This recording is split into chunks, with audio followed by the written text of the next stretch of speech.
Oke, pemirsa para petani peternak kelinci dimanapun berada, kita akan berbincang-bincang langsung dengan pelaku pengusaha pembudidaya peternak kelinci yang ada di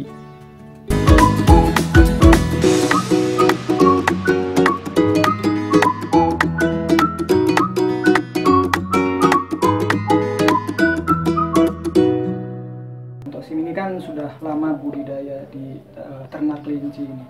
Tentunya sudah banyak pengalaman lah dalam pemeliharaan. Sekarang tentang apa ya? Perawatan.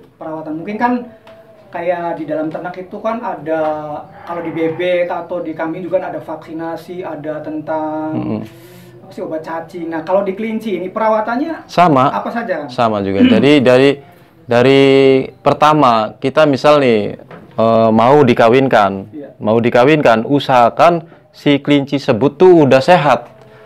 Jadi sebelum 5 hari dikawinkan, usahakan dikasih Wormectin atau obat cacing.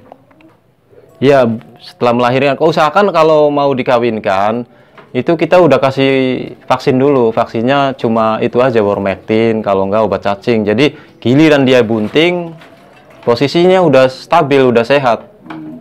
Itu untuk si betina ya, indukan? Iya, betina. Usahakan kalau mau dikawinkan itu kita suntik pakai Wormectin sama dikasih obat cacing gitu. Nih, kita kasih obat cacing. Cara pemberiannya itu 1 cc. Kalau Wormectin, kalau Penakur 1 cc. Jadi 1 suntikan yang kecil ini. Jadi sebelum dikawinkan itu udah kasih obat ini dulu biar dia bunting, posisinya udah sehat. Disuntik gitu. Atau diminumkan? Kalau Wormectin disuntik. Kalau Wormectin ini fungsinya untuk untuk apa, indukan? Pencegahan gatal-gatal itu sama cacing juga gitu. Iya. Jadi kalau bisa usahakan per bulannya tuh dikasih Wormectin, disuntikin dulu. Itu soalnya kalau menurut saya kelinci itu penyakit rutinnya tuh gatal-gatal gitu. Skebis lah. Yeah. Jadi itu skebis itu penyakit rutin. Usahakan kalau kita di kandang kita nih setiap tanggal muda itu saya suntikin, cuman cc-nya pencegahan bukan pengobatan. Jadi biasa 0,4 kita kasih 0,2 aja buat pencegahan gitu, jangan banyak-banyak. Kalau kebanyakan itu menjadi pengobatan. Misalnya udah kelihatan nih kena gejala, ya udah kasih 0,4 gitu cc-nya. Nah, kalau satunya apa itu? Gini obat cacing, obat enggak, iya dicepet di mulutnya ya, langsung ke mulut gitu. 1 cc. 1 cc per ekor itu 1 cc aja udah. Menurut saya itu begitu. Kalau pencegahan sebelum bunting ya. Jadi giliran dia bunting, dia udah maksimal, udah sehat gitu. Jadi nggak ada masalah. Kebanyakan yang suka dimakan sama kanibal itu, sama induknya dimakan kan. Terus nggak disusuin, itu faktornya dia sendiri nggak sehat. Tuh, jadi boro-boro mau nyusuin, mau ngurusin anaknya, dia sendiri juga nggak sehat gitu. Stres lah ya gitu ya. Ya. Seperti itu ya. Jadi usahakan sebelum bunting itu disehatkan dulu ibunya, biar giliran bunting dia udah sehat ya. Udah stabil. Kalau anak kan nggak ada yang lain. Nggak ada perawatan. Perawatannya cuma itu aja. Indukan aja ya? Iya, jadi perawatannya cuma indukannya aja. Terus kalau di anak usahakan dalam jangka seminggu itu kita pantau aja, cek dari dari babynya sampai sarangnya gitu, anget apa enggak, terus gendut apa enggak gitu aja. Kalau seandainya begitu, gendut atau dingin posisinya, kulitnya keriput, itunya anyep ya gitu, dingin gitu. Itu kita usahakan bantu induknya ditaruh di atas sarang. Kemudian pemberian pakan, ini jenis pakan untuk kelinci ini jenis pakannya apa aja?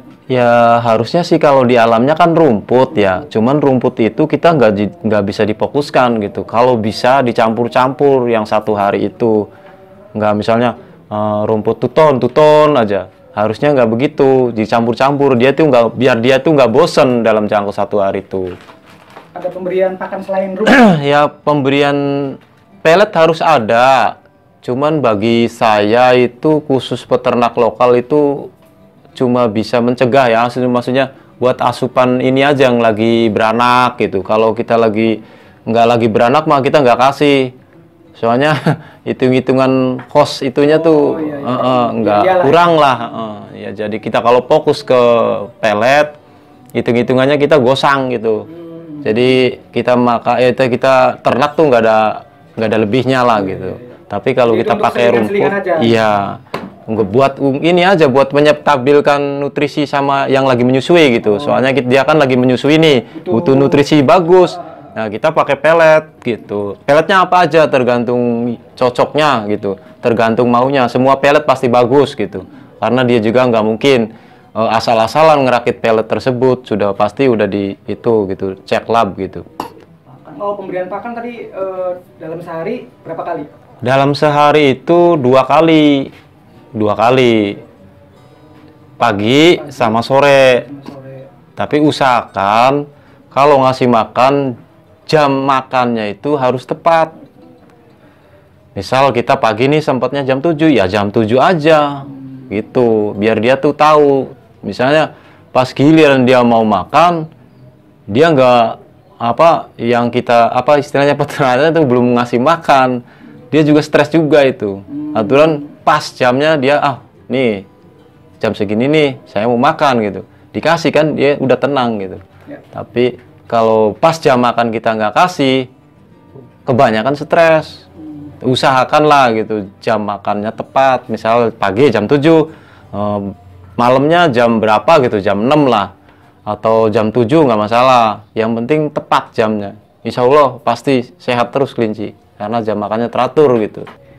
Satu lagi Kang, ini jenis-jenis kelinci yang ada di peternakannya Kang Tosim ini apa aja? Ya dulu sih ya 3 tahun kemarin itu penuh, semua jenis ada di kandang saya. Pas saya istilahnya dipahami dari segi penjualan, yang jalan cuma lokal gitu. Kita kalau nernak hias, orang kebanyakan senangnya aja.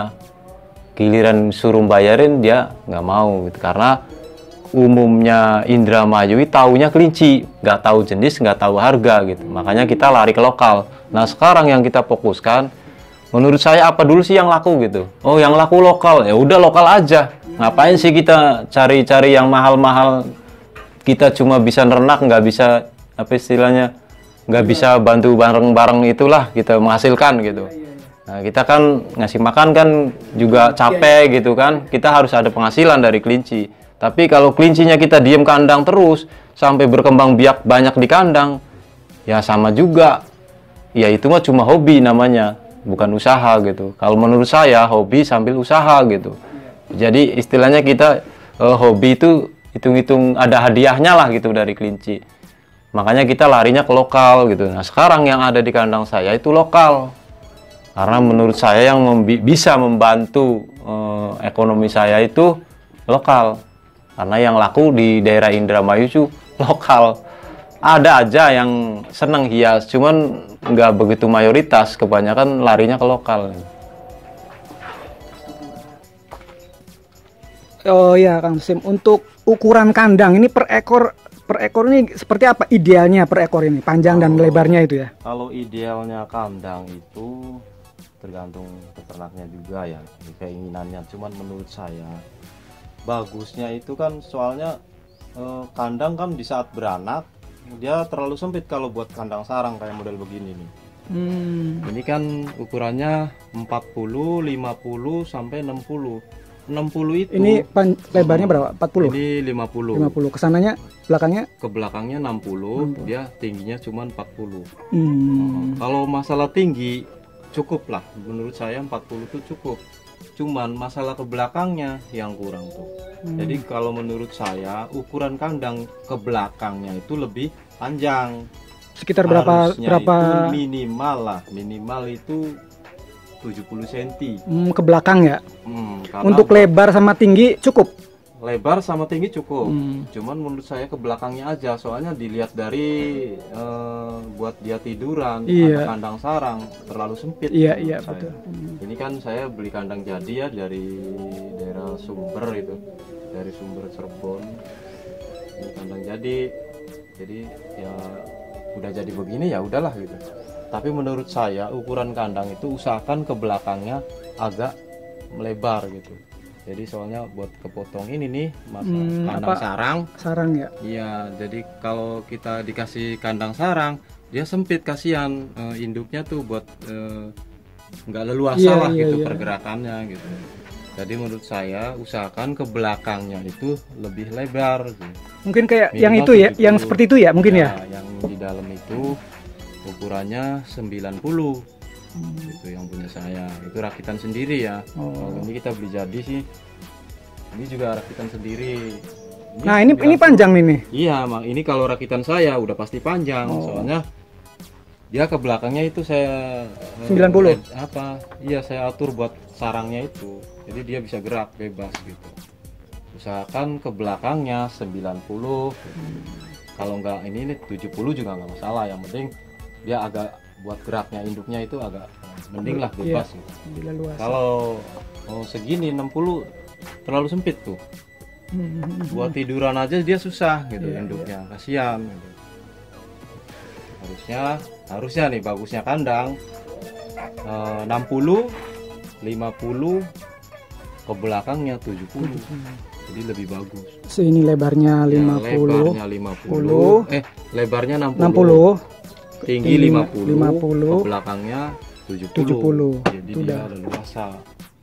Bagusnya begitu maksimalnya gitu. Kalau menurut saya ini ukuran gini nih buat kelinci mini gitu. Kayak mini rek gitu, ND, HL itu ya kandangnya seperti ini. Kalau kelinci kayak lokal terus kayak FG ya nggak masuk. Maksudnya nggak bebas gitu pergerakannya, terlalu sempit menurut saya gitu. Ini sebenarnya rakitan buat kelinci ND Nederland tuh, sama HL, rak mini, DAP juga. Kalau menurut saya buat lokal kurang lebar ya. Oke Pak Tosim, ini lokasi budidaya atau lokasi ternak Bapak ini di mana Pak tepatnya Pak? Tepatnya di Desa Duku, Jalan Permana, Blok Kapuan Jaya, Blok Jalan Toto Prawiro. Untuk Prawiro ya.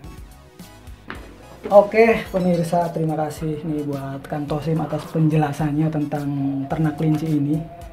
Nah buat sahabat-sahabat peternak kelinci dimanapun berada, barangkali mau budidaya kelinci atau ternak kelinci, bisa berkonsultasi langsung dengan Bapak Tosim ini karena beliau sudah punya pengalaman, bisa mengunjungi langsung ke tempat beliau yang tadi disebutkan, atau mungkin silakan komentar aja di video ini. Terima kasih atas perhatiannya buat pemirsa. Barangkali salam juga buat peternak kelinci semua Indramayu. Semoga semangat terus. Terima kasih buat semuanya, sampai jumpa pada video berikutnya. Assalamualaikum warahmatullahi wabarakatuh.